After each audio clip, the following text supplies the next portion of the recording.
¿Qué tal? Hola a todos. Muchísimas gracias a la Feria del Libro de Madrid por permitirme participar en este ciclo de charlas y de conferencias para analizar el mundo del libro después de la pandemia. Creo que es un buen síntoma que estemos hoy aquí reunidos, a pesar de que sea de una manera virtual y de que la feria sea pues lo que ha sido siempre, aparte de un espacio para pues celebrar los libros y celebrar la lectura, pues también un espacio de intercambio de pareceres, de impresiones. Y sin duda me parece que la situación en la que estamos inmersos todavía con muchísima incertidumbre y todavía intentando recuperarnos, ¿no?, del impacto que ha supuesto toda esta situación, pues nos permita sobrellevarlo con la mayor normalidad posible. Yo pertenezco quizás a un mundo un poco ajeno al tema del libro, aunque soy autora yo misma, he escrito varios libros y estoy vinculada por razones laborales a trabajo con otras editoriales, pero sí que es verdad que mi área de especialización es otra, es sobre todo el negocio de la distribución audiovisual, especialmente los modelos de suscripción. Y en general todo lo que se refiere a cambio de hábitos en el consumo cultural, en el que yo creo que también es posible, pues evidentemente, como una alternativa muy sólida de ocio y de entretenimiento, también se encuentran los libros. Y me han pedido un poco que evalúe cuál creo que es el impacto que ha tenido las plataformas de suscripción en general y qué lecciones puede aprender el mundo del libro de cómo ha vivido este sector, especialmente la pandemia. Yo creo que voy a hacer una pequeña, no me voy a detener demasiado en evaluar lo que ha sucedido, porque creo que tampoco toca ahora mismo centrarse demasiado en lo que ha pasado, sino centrarnos un poco en las tendencias de futuro. Cerraré con algunas tendencias de mercado que creo que son perfectamente aplicables al negocio del libro. Me encantaría poder estar en un aforo público y poder dedicar un tiempo a conversar después, pero igualmente pues estaré encantada pues de recibir a través de las redes sociales o a través bueno, podéis fácilmente encontrarme, de responder a vuestras preguntas si es que las tenéis. Yo creo que lo primero que tenemos que analizar o lo primero que tenemos que tener muy claro es que el consumo cultural pre-COVID ya estaba inmerso en una transformación profunda, sobre todo en el sector del audiovisual. Lo que ha hecho la pandemia, lo que ha hecho el confinamiento ha sido precipitar un montón de cambios que ya se estaban cocinando. Y estos cambios, sobre todo, habían derivado del impacto de la nueva economía de Internet y del nuevo modelo que se había instaurado.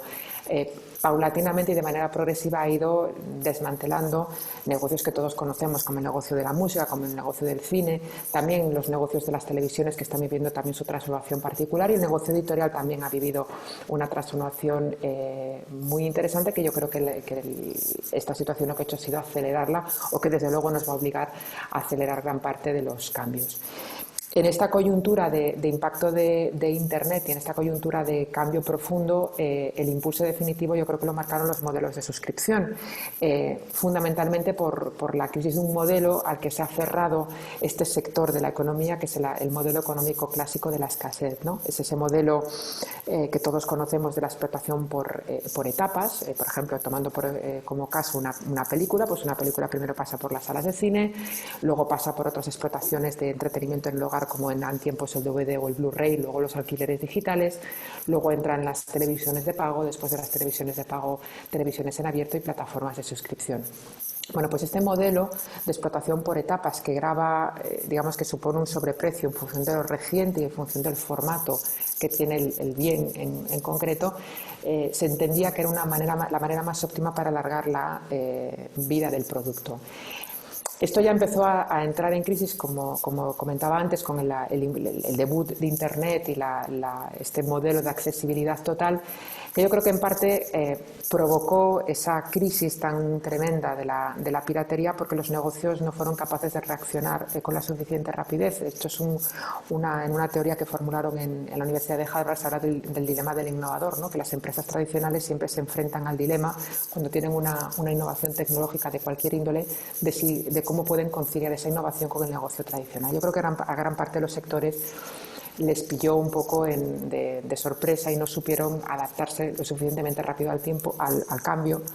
porque eso suponía en gran medida desmantelar los negocios tradicionales.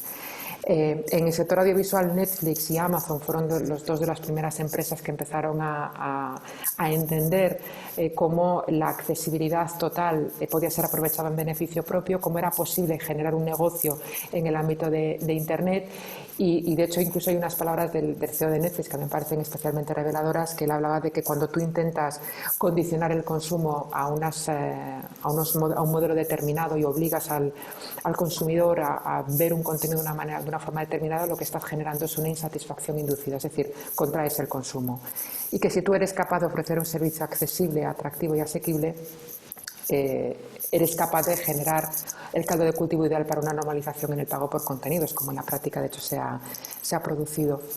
Este desmantelamiento del modelo económico de la escasez, este modelo que veníamos hablando, que en el sector editorial se aplica todavía, que es pues, el trade, el bolsillo y las ediciones que le siguen, supuso el buscar maneras de trasladar el negocio de un producto individual del que obtenías mucho margen a obtener muy poco margen, pero necesitas elevar el volumen de tus operaciones, ¿no? Esto, si nos movemos en el caso, por ejemplo, de Amazon y toda esta política de por ejemplo, de los Kindle Flash, que supone un abaratamiento radical de un producto para generar mucho volumen de ventas, es la base, ¿no?, de la filosofía de estos nuevos operadores digitales.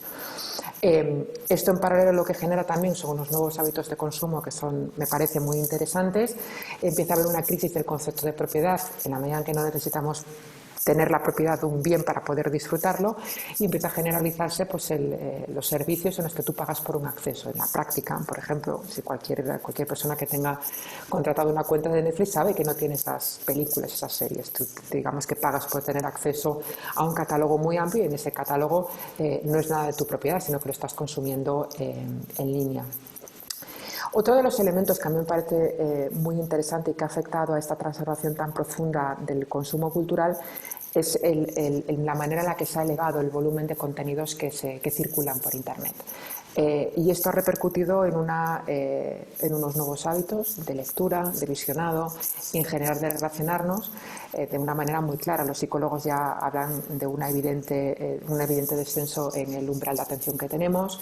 Cada vez somos más reticentes a los consumos lineales. Esto es algo, por ejemplo, que a la literatura y en general a cualquier consumo lineal no le viene nada bien. Y sobre todo una sensación de sentirse muy abrumado cuando te enfrentas a grandes selecciones de contenidos.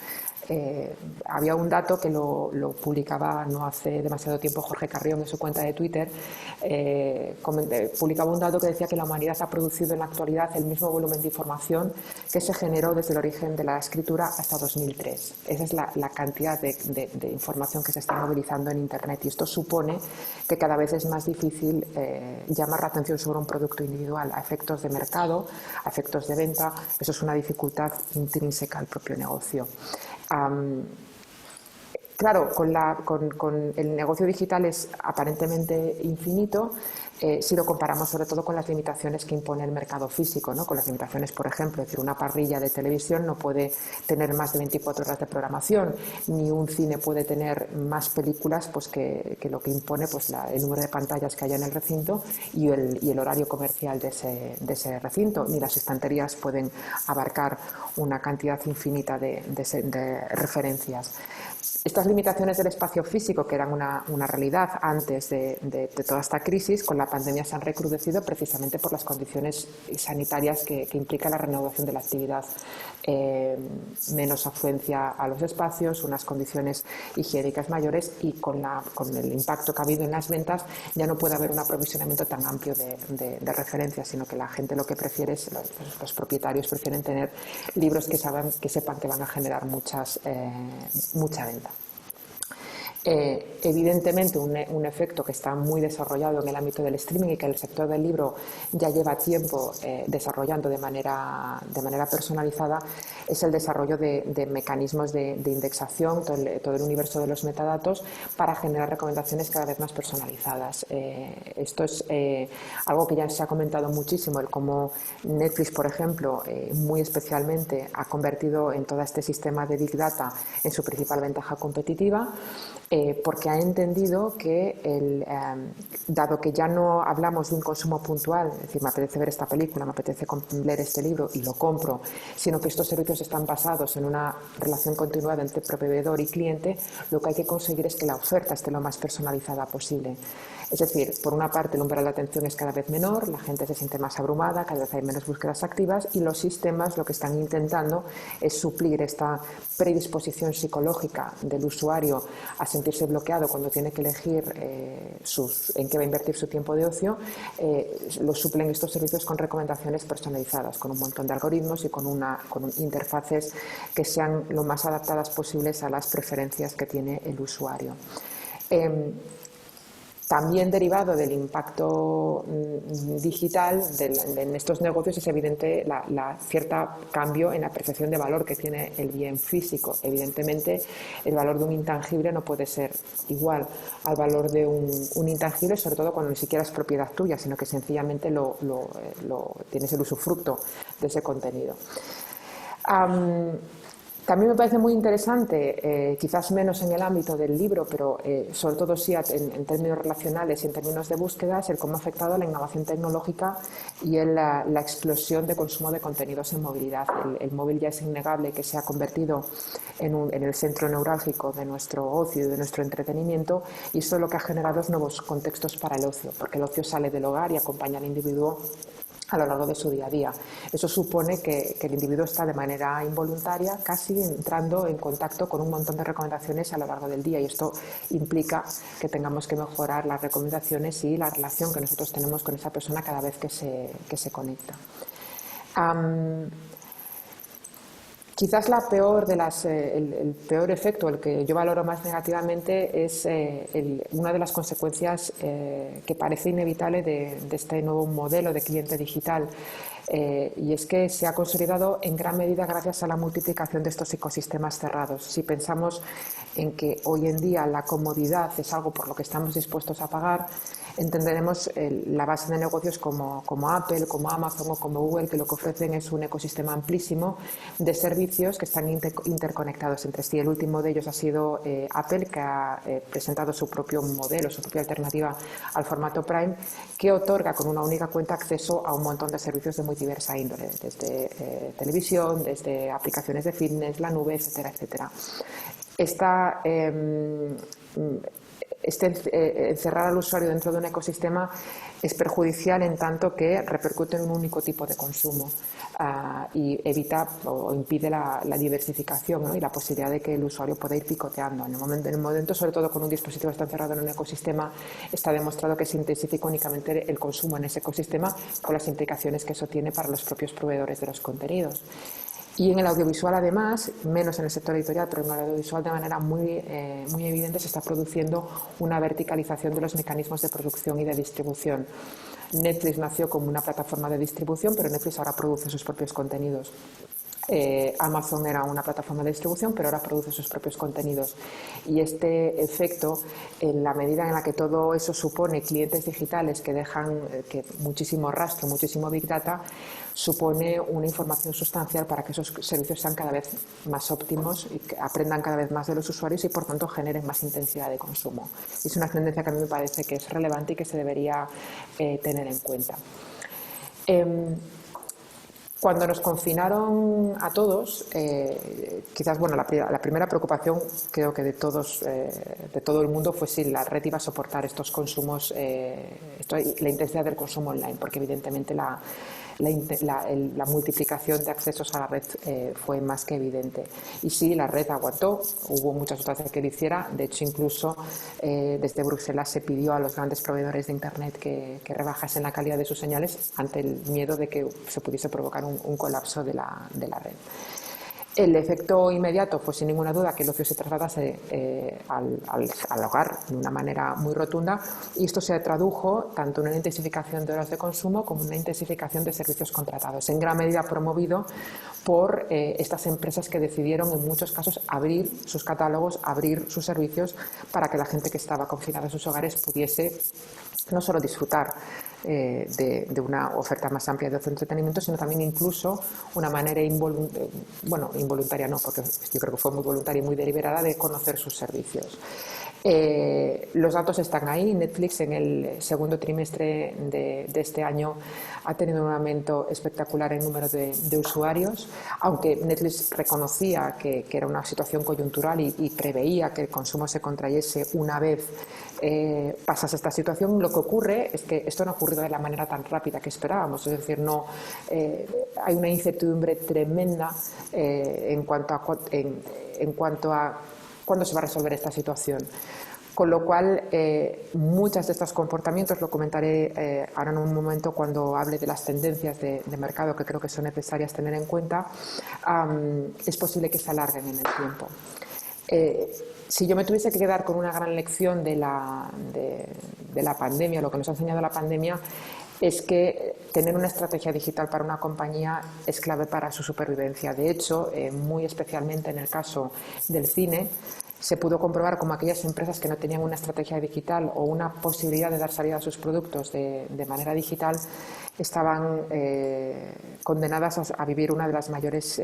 crisis de su historia. Lo tuvimos, por ejemplo, en el caso de Universal. Universal es una de las clásicas majors de Hollywood, que siempre ha respetado muchísimo ese modelo de la economía de la escasez, de que los títulos se estrenan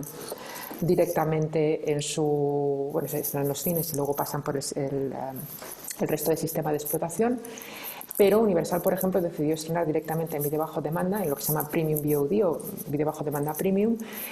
la secuela de su película Trolls. Es una película de animación con unos excelentes resultados en términos de alquileres. Evidentemente la población estaba confinada y era lógico que hubiese un pico de demanda, pero la propia bondad de los resultados, cuando en otro momento habría sido absolutamente impensable, hizo que Universal declarase públicamente que estaban dispuestos a mantener esta tendencia y que muchas otras películas probablemente seguirían la misma estela. La reacción inmediata por parte de los cines en Estados Unidos fue notoria. Una de las mayores cadenas de exhibición en Estados Unidos es la cadena de cines AMC. Les amenazó con boicotearles y decirles que si estrenaba más películas fuera ya de la pandemia, siguiendo este modelo, AMC se negaría a exhibir sus películas dentro de sus cines. Lo que ocurre es que este boicot duró poco porque a finales de julio decidieron firmar un acuerdo ambas compañías por virtud del cual la ventana de exclusividad que tienen los cines se reduce de 1 mes y medio a 17 días. Es decir, 17 días después de su paso por cines, Universal podrá explotar sus películas en otras ventanas. Y esto me parece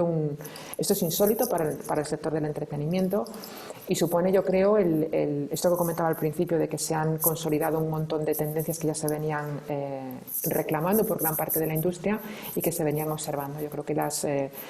sobre todo los espacios físicos de entretenimiento comprenden cuál es la situación actual, comprenden las limitaciones que ha impuesto la pandemia y creo que se han dado cuenta de que Internet ya no se puede ver como un enemigo, sino que se tiene que ver como un aliado. Otra de las majors que también ha cambiado muchísimo las reglas del juego ha sido Disney. Disney también decidió adelantar el alquiler digital de gran parte de dos de sus grandes estrenos, Frozen 2 y Star Wars, que ni siquiera pasaron por la ventana de alquiler digital. Pero desde luego el gran momento, el momento glorioso de Disney ha venido en septiembre, cuando decide no estrenar Mulan en cines como estaba inicialmente previsto. De hecho, la película se iba a estrenar en marzo, pero evidentemente por razones obvias no pudieron estrenarla, y la deciden estrenar directamente en Premium VOD, al igual que Trolls World Tour, pero con una peculiaridad. Es decir, la película se estrena en la plataforma de suscripción de Disney, pero con un sobreprecio. Es decir, la persona tendría que pagar, creo que eran en torno a 21 euros aquí en España, pero además tenía que ser cliente de la plataforma y solamente se podía ver en la plataforma.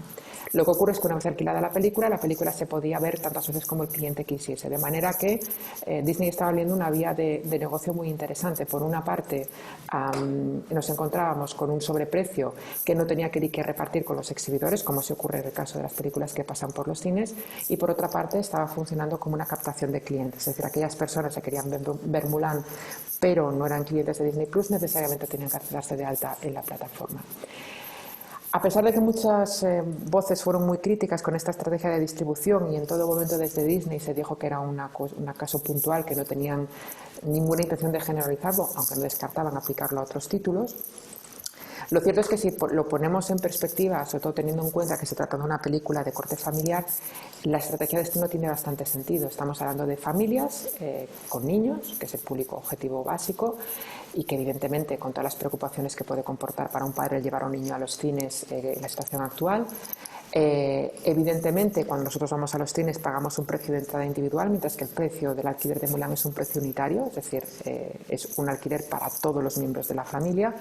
Y luego el revisionado, que es decir, el permitir el revisionado hasta que la película entre en catálogo supone casi fusionar dos ventanas, la ventana del cine y la ventana del alquiler digital. Es desde aquella época que nosotros comprábamos el DVD y lo teníamos en casa, veíamos la película hasta la saciedad, pues esto lo podemos reproducir en el ámbito digital. Y funciona fantásticamente bien como estrategia de retención. Todavía yo creo que es pronto para saber si estos cambios van a tener calado y van a impulsar un cambio real en el sector, pero desde luego el sector del entretenimiento está viviendo un parón sin precedentes. Los grandes estrenos se han aplazado en el mejor de los casos hasta noviembre. El primer gran estreno que hay es el de la última película de James Bond y también el de Wonder Woman para diciembre. Pero los grandes estrenos, como norma general, todos se han retrasado a 2021 y se desconoce pues cuántos cines podrán sobrevivir a esta situación de actividad sin grandes películas. Y esto es un poco pues la consecuencia de haber vuelto a los cines extraordinariamente dependientes de los grandes estrenos. Me gustaría cerrar con un resumen de lo que a mí me parece que son tendencias que tendremos que observar a medio plazo.